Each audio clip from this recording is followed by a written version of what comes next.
Agora eu vou mostrar como fazer a configuração do faturamento automático.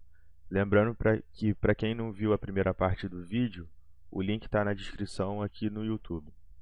A outra recomendação é de ver o vídeo de apresentação do módulo de contrato completo, se você ainda não viu, porque nesse vídeo agora eu só vou ensinar como é que liga o faturamento automático, que é uma parte do módulo de contrato.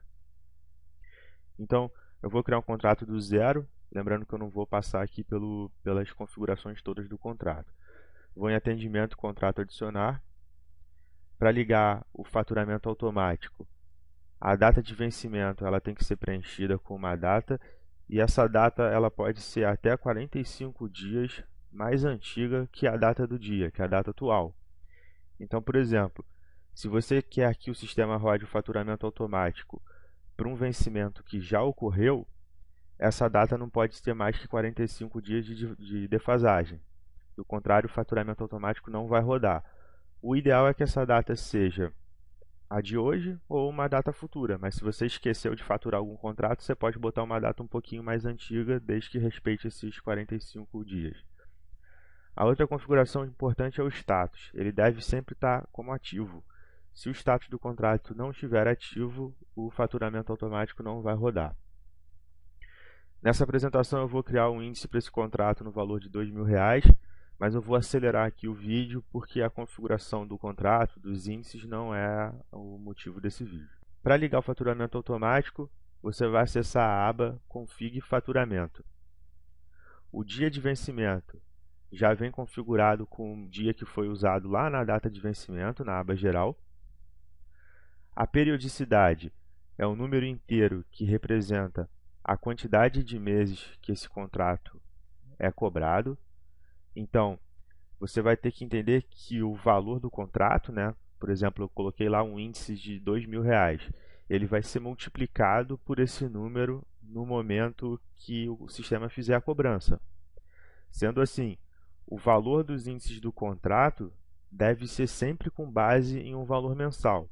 Então, se o teu cliente paga 12.000 por ano, no caso de um contrato anual, o valor do índice deve ser R$ 1.000, porque a cada 12 períodos o sistema vai emitir uma cobrança que é de 12 vezes, são 12 períodos vezes R$ 1.000, ou seja, R$ 12.000. Não é então, portanto, para você configurar os índices com o valor dos períodos, é para você configurar os índices com os valores mensais. Se for o caso, você divide. Se você fez um acordo com o teu cliente, você vai me pagar 10.000 por ano. Na hora que você for configurar no sistema, você vai colocar 10.000 sobre 12, fazer a continha e vai configurar os índices lá no contrato com o valor de 10.000 sobre 12. O campo desconto, você pode aplicar um desconto real ou percentual em cima do valor cheio, do valor total apurado. O campo pagamento via interface permite que o cliente pague a fatura pela interface. O campo habilitar outras formas de pagamento permite que o cliente pague por uma forma de pagamento além da padrão. Então, por exemplo, você pode definir que a forma de pagamento padrão do contrato é o boleto bancário. Se você tiver, por exemplo, o cartão de crédito configurado na tua plataforma também, o sistema vai deixar que o cliente pague ou por boleto ou por cartão de crédito. A opção permite gerar novo boleto, ela permite que o cliente chegue lá na interface e emita quantas segundas vias ele quiser.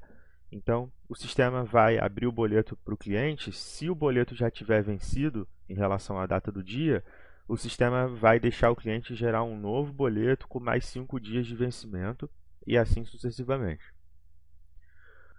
O grupo Dados Financeiros diz como é que o módulo de faturamento automático vai fazer os lançamentos na parte de fatura e na parte do contas a receber do AgoraOS. Então, conta corrente é a conta corrente onde os pagamentos vão cair. O centro de custo, o grupo e a classificação financeira é a forma como essas entradas de dinheiro vão ser classificadas dentro do seu plano de contas. Lá no manual guia de uso rápido, que está na seção de suporte lá do site, tem os exemplos de como configurar o seu plano de contas e cadastrar a conta bancária, não é o motivo desse vídeo. O tipo de pagamento, aqui você vai configurar a forma de pagamento que o sistema vai usar como padrão. Essa forma de pagamento ela pode ser de dois tipos, ela pode ser externa ou interna, né? Isso independe do faturamento automático, isso é do sistema como um todo. Se a forma for externa, né, quando a gente está querendo dizer externa, é que ela não está dentro do AgoraOS.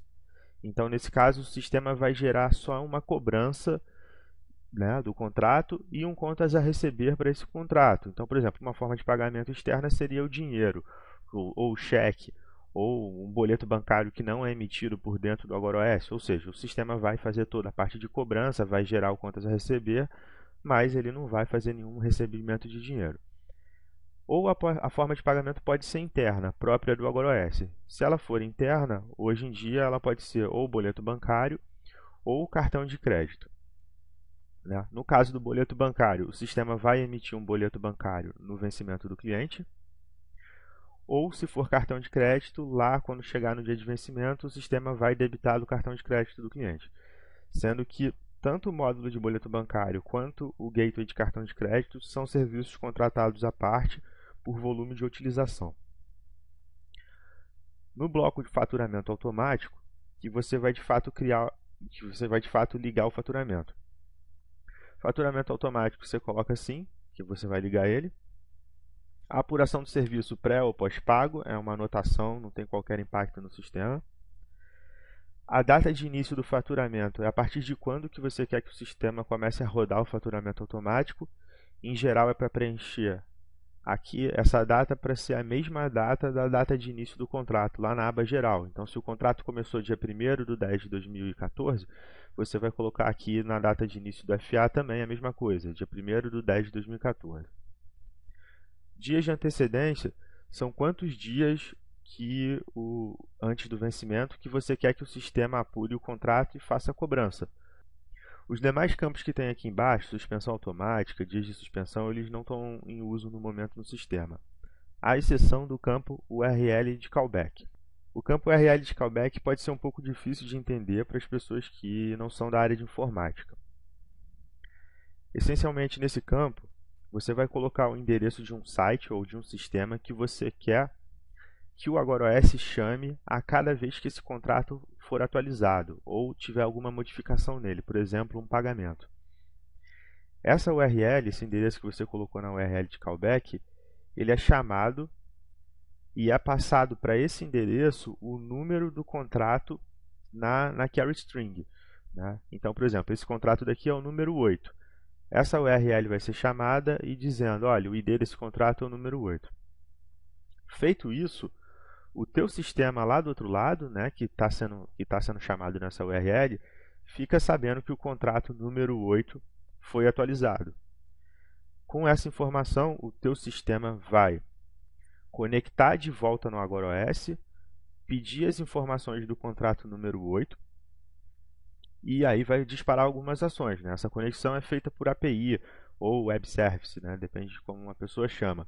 Então, um exemplo prático para essa utilização é o seguinte: imagina que você tem uma empresa de telefonia e o AgoraOS é o sistema que faz a cobrança dos seus clientes, mas o AgoraOS não é o sistema que controla as ligações e os aparelhos. Então, um atendente vai lá no contrato e muda o status do contrato para suspenso. Em sequência, o AgoraOS chama o URL de callback e avisa para o sistema da tua empresa que o contrato foi modificado. O sistema da sua empresa se conecta de volta no AgoraOS, puxa os dados daquele contrato e descobre que o status foi modificado para suspenso pelo atendente. Em seguida, os computadores da sua empresa suspendem o plano de telefonia desse cliente e cortam a linha. Ou seja, a URL de callback é a forma de comunicação do AgoraOS com o outro sistema, sendo que é na direção do AgoraOS para o outro sistema, não na direção do sistema para o AgoraOS. Agora que foi configurado o faturamento, eu vou abrir a aba de extrato. Como eu criei o contrato agora, não tem nenhum extrato nessa aba. O sistema gera os faturamentos automáticos a cada 30 minutos, no minuto 0 e no minuto 30 da hora. Então eu vou adiantar o vídeo para a gente não ter que esperar 30 minutos.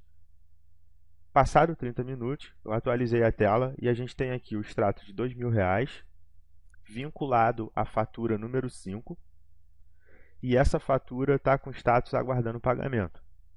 Eu vou entrar na fatura número 5.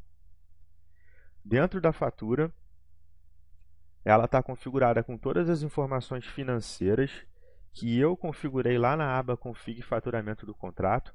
Ou seja, a aba Config Faturamento do Contrato, ela é o modelo que a fatura vai ser baseada para se configurar, né? No quadro financeiro da fatura, tem um boleto gerado com vencimento para o dia 5/10/2014, que é a data de vencimento do contrato. Aqui eu vou adiantar os passos e vou clicar em liquidar em cima desse boleto para liquidar o boleto manualmente. Lembrando que essa forma de liquidar é a forma manual. Você pode pegar o arquivo de retorno do banco e liquidar o boleto, né, ou liquidar vários boletos de uma vez só através do arquivo de retorno. Em seguida, o próprio sistema vai mudar o status da fatura para pago. Isso demora em torno de 10 minutos. Ou, se você quiser, você já pode mudar aqui na hora.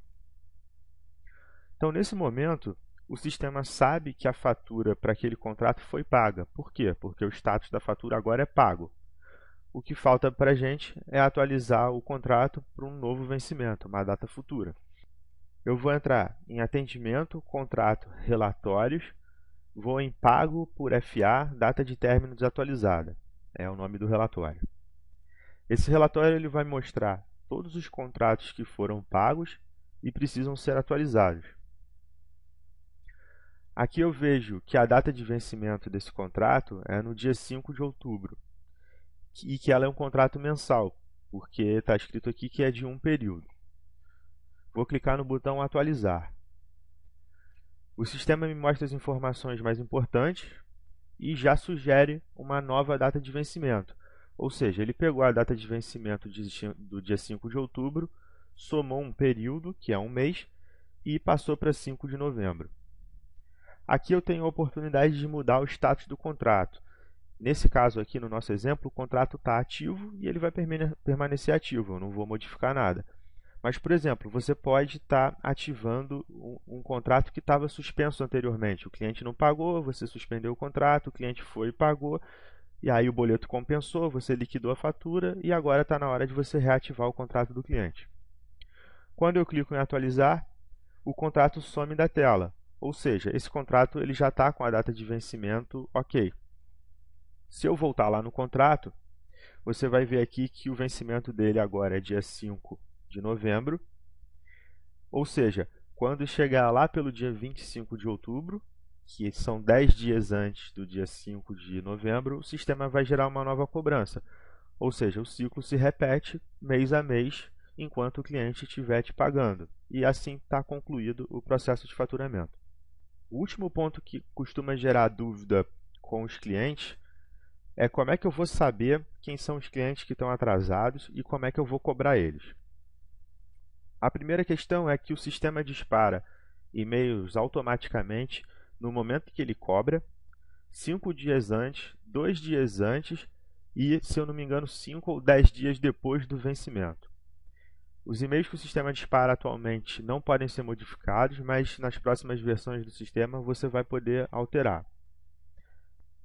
Na listagem de contrato, você vai usar o filtro de data de vencimento, preenchendo uma data de corte, e vai usar também o filtro de status. É importante que você sempre coloque os status do contrato de forma correta, ou seja, você só vai manter como status ativo aqueles contratos que você está ativo de fato, né? Que você está servindo ainda o cliente. Então, por exemplo, hoje é dia 5 de outubro. Eu quero saber todos os clientes que estão vencidos há 5 dias, por exemplo. Eu vou configurar aqui nos filtros. Listar todos os contratos que estão ativos, cuja data de vencimento é até dia 1º de outubro. Ou seja, eu estou preenchendo a data fim, data término fim, não a faixa inicial. Então, nesse relatório, ele vai me mostrar que um contrato aqui em específico venceu no dia 29 e ele me deixa selecionar esse contrato ou selecionar vários contratos e eu posso clicar nesse botão Documento em lote e fazer um envio de um modelo de documento por e-mail. Então, Nesse vídeo, eu não vou explicar como é que você cria modelos de documento, mas a ideia é essa aqui. Você vai criar um texto padrão, com as variáveis de nome, o dia de vencimento, entre outras, e você vai fazer o sistema disparar esse e-mail para os clientes. Então, por exemplo, você cria um modelo de documento. Oi, fulano da Silva, o seu contrato venceu no dia X. Aguarde o seu pagamento. Você tem 30 dias para pagar, senão seu contrato será suspenso. Então, quando você fizer esse relatório, você vai marcar as pessoas que estão devendo e vai disparar aquele documento por e-mail para elas. O sistema vai substituir as variáveis, então, oi, fulano da Silva vai virar o nome do cliente, o seu contrato venceu no dia X, vai virar a data de vencimento, e etc. Se passar tantos dias do vencimento, existe uma coluna dias vence no relatório aqui. Então, se passou, por exemplo, dos 15 dias, 20 dias do vencimento e ainda assim o seu cliente não te pagou, então você vai lá e suspende o contrato do cliente, e, enfim, toma as ações aí que dependem da política da sua empresa.